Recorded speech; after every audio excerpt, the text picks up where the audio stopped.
Hello guys, welcome to KN cinema centre. ఈ రోజు నేను జీమా మూవీ రివ్యూ ఇవ్వబోతున్నాను. ఇది నెట్ఫ్లిక్స్ లో స్ట్రీమ్ అవుతుంది. Movie run time 1 hour 45 minutes. ఈ మూవీ తమిళ్, హిందీ, ఇంగ్లీష్ లో అవైలబుల్ ఉంది. తెలుగులో అవైలబుల్ అయితే లేదు. నేనైతే హిందీలోనే చూశాను. హిందీ ఆడియో కూడా బాగానే ఉంది. బీజిఎం కూడా ఓకే. ఇది హాలీవుడ్ మూవీ కాదు, థాయిలాండ్ లో షూటింగ్ ఉంటుంది. ఇది ఒక లో budget zombie survivor thriller movie.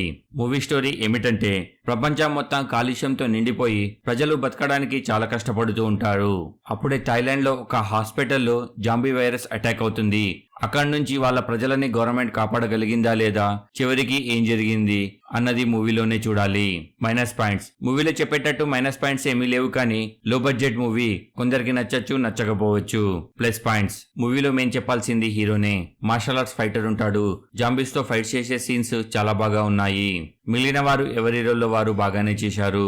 చివరిగా నా కంక్లూజన్, ఈ మూవీ ఫ్యామిలీతో చూడడం కొంచెం కష్టం. అడల్ట్ కంటెంట్ ఏమీ లేదు, కానీ బ్లడ్ అది చాలానే చూపిస్తుంటారు. అది పర్వాలేదనుకుంటే చూడొచ్చు. చిన్నపిల్లలతో చూడకపోతేనే బెటర్. సింగిల్ గా కానీ ఫ్రెండ్స్ తో కానీ చూడండి. ఎక్కడా బోరింగ్ అనిపించదు. ఈ మూవీకి నేను ఇచ్చే రేటింగ్ 3.5/5. ఇది నా ఒపీనియన్ మాత్రమే. కింద డిస్క్రిప్షన్ లో మన ఇన్స్టాగ్రామ్, ఫేస్బుక్ లింక్స్ ఉన్నాయి. ఫాలో అవ్వాలనుకున్న వారు అవ్వచ్చు. నేను ఇచ్చిన రివ్యూస్ కనుక నచ్చితే లైక్ చేసి షేర్ చేయండి. ఎలా ఉందో ఒక కామెంట్ చేసి చెప్పండి. కొత్త వాళ్ళు ఎవరైనా వచ్చుంటే సబ్స్క్రైబ్ చేయండి. Thank you for watching. జై హింద్, జై భారత్.